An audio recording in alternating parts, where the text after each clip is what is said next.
Hey guys, welcome back to polytechnic study one.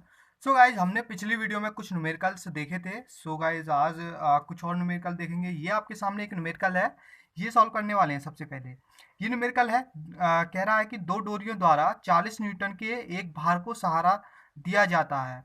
यदि डोरियां क्षैतिज के साथ 30 डिग्री तथा 45 डिग्री का कोण बनाती हैं तो डोरियों में तनाव ज्ञात कीजिए।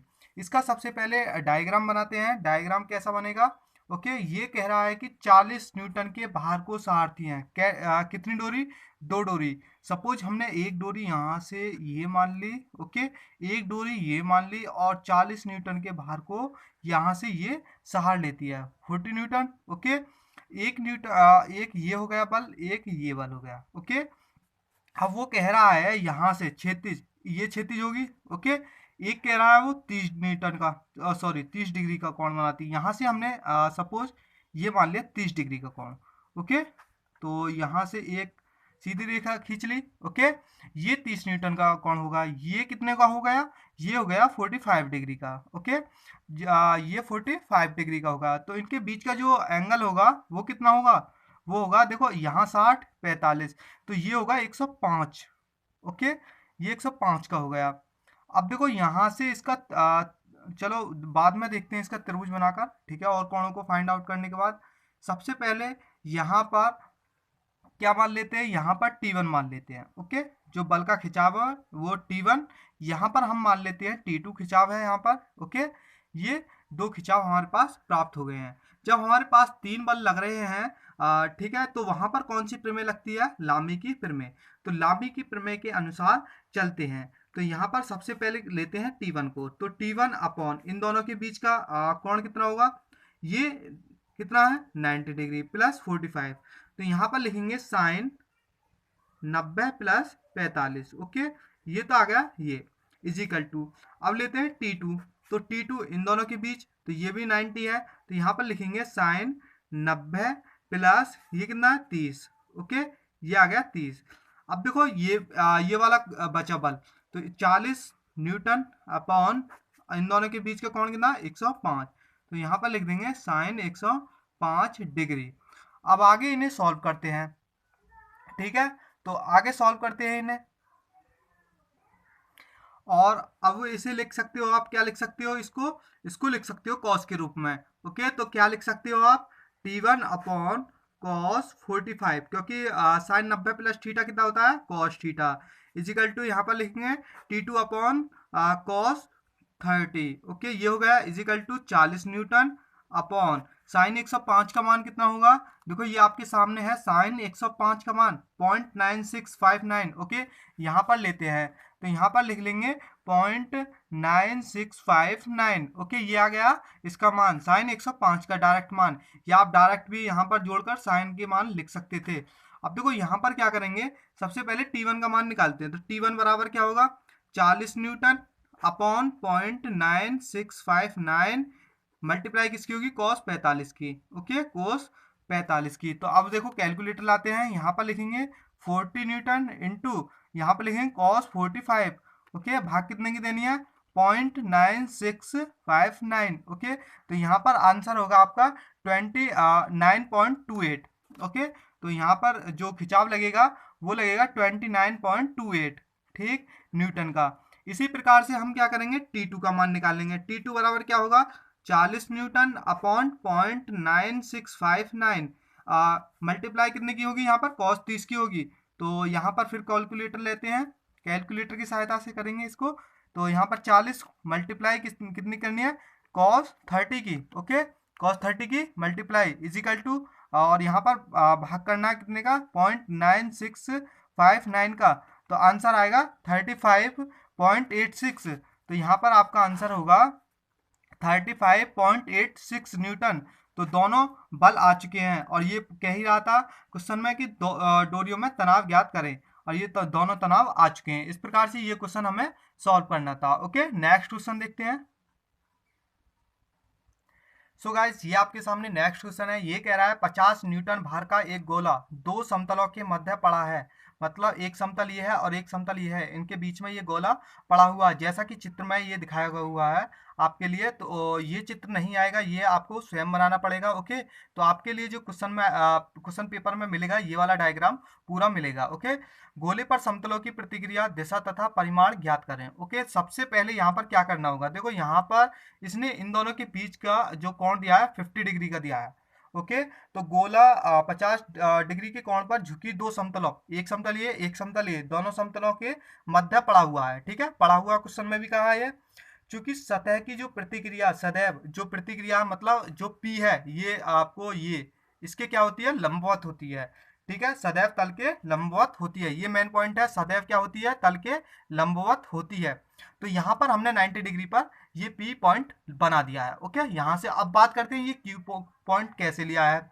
देखो ये कह रहा है यहाँ से 50 डिग्री का कोण है। ठीक, तो यहाँ से क्या बनेगा, ये बनेगा 50 डिग्री का कोण। ओके, तो इसलिए हम कह सकते हैं कि ऊर्ध्व सतह की प्रतिक्रिया P जो है ये क्षैतिज में, ठीक है, तथा प्रतिक्रिया Q से जो होगी ये यहाँ से, मतलब यहाँ से 90 डिग्री है तो यहाँ से जो होगी ये 40 डिग्री पर होगी। ओके, ये हम कह सकते हैं। तो यहाँ पर देखो हमारे पास अब कोण निकालते हैं, कैसे निकालते हैं। यहाँ पर ये तो इनके बीच का जो कोण है वो 90 डिग्री है। देखो यहाँ ये 90 तो ये हो गया और ये 40 हो गया। ये यहाँ पर इन दोनों के बीच का दिया है कोण यहाँ पर 50 डिग्री। ओके, ये यहाँ से यहाँ तक ये 50 डिग्री। ओके, अब क्या करेंगे, यहाँ पर लामी प्रमेय लगाते हैं। तो यहाँ पर जब हम लामी प्रमेय लगाते हैं, देखो कैसे लगेगी, पी अपॉन, सबसे पहले पी वाले डिस्कस करते हैं। तो पी अपॉन, यहाँ पर पी अपॉन करेंगे और यहाँ लिखेंगे साइन 90 प्लस 50। ठीक है, 90 प्लस 50 इन दोनों के बीच का कोण। ओके, ये आ गया इजिकल टू, अब लिखेंगे क्यू अपॉन, अब देखो इन दोनों के बीच 90 डिग्री है, डायरेक्ट 1 लिख देता हूँ, इजिकल टू, अब बात करते हैं ये 50 न्यूटन की। तो यहाँ पर इजिकल टू में 50 अपॉन इन दोनों के बीच कितना, 90 प्लस 4, और 90 प्लस 4। ठीक है, या आप लिख सकते हैं 90 साइन 90 प्लस थीटा कितना होता है, कॉस थीटा। तो थीटा क्या है यहाँ पर 40 है, तो मैं डायरेक्ट लिख लेता हूँ यहाँ पर कॉस 40। ओके, लिख सकता हूँ।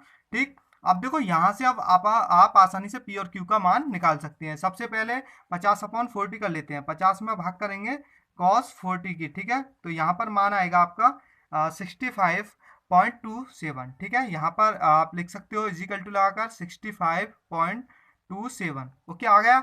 अब देखो यहाँ से आप इजीली निकाल सकते हो पी का मान, जैसे कि मुझे निकालना पी बराबर, तो 65.27 मल्टीप्लाई कितने की होगी, कॉस 50 की कर देते हैं इसमें, मल्टीप्लाई कॉस 50 की, तो आंसर आएगा 41। ठीक है, 41.95। ठीक है, यहाँ पर लिख देता हूँ मैं कॉस 50 की मल्टीप्लाई किया, क्योंकि साइन 90 प्लस थीटा क्या होता है, कॉस थीटा होता है, और यहाँ पर आंसर आएगा आपका 41.95, या लगभग में 42 भी लिख सकते हैं।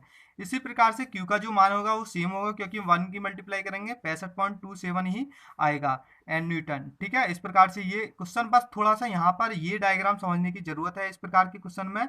ठीक है, क्योंकि जब इसकी सहायता से आप ये बना लोगे तो लामी थ्योरम लगकर ये आसानी से आप पी और क्यू के मान निकाल सकते हो।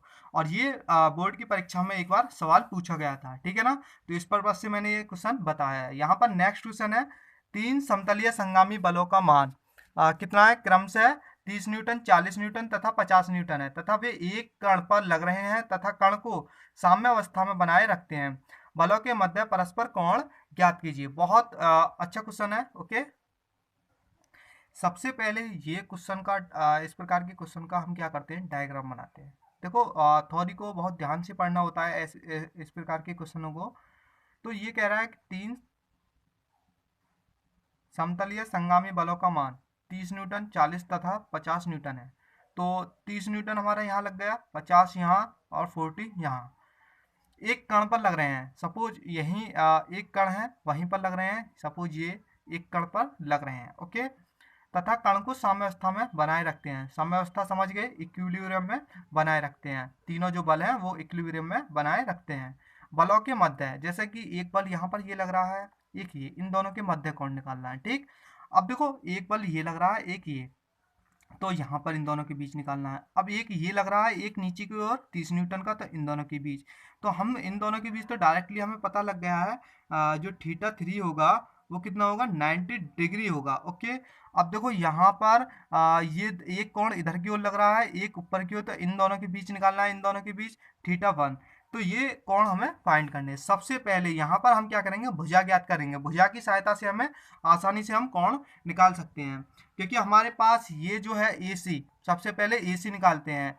और ये जो है इनके बीच जो कोण का जो वैल्यू दी है, और जो जैसे 50 न्यूटन, 40 न्यूटन और 30 न्यूटन, ये चीज़ दी गई है, क्योंकि इन दोनों के बल इधर की ओर लग रहा है, तो BC का भी मान है और AC का भी मान है 50 डिग्री। ओके, और यहाँ से क्या करेंगे, तो यहाँ से क्या करेंगे, ये देखेंगे कि ये समकोण बनता है या नहीं है। ठीक है, तो यहाँ पर क्या करेंगे, सबसे पहले AC का square is equal to AB का स्क्वायर प्लस BC का स्क्वायर। सबसे पहले ये देखना होगा कि ये समकोण बन रहा है या नहीं।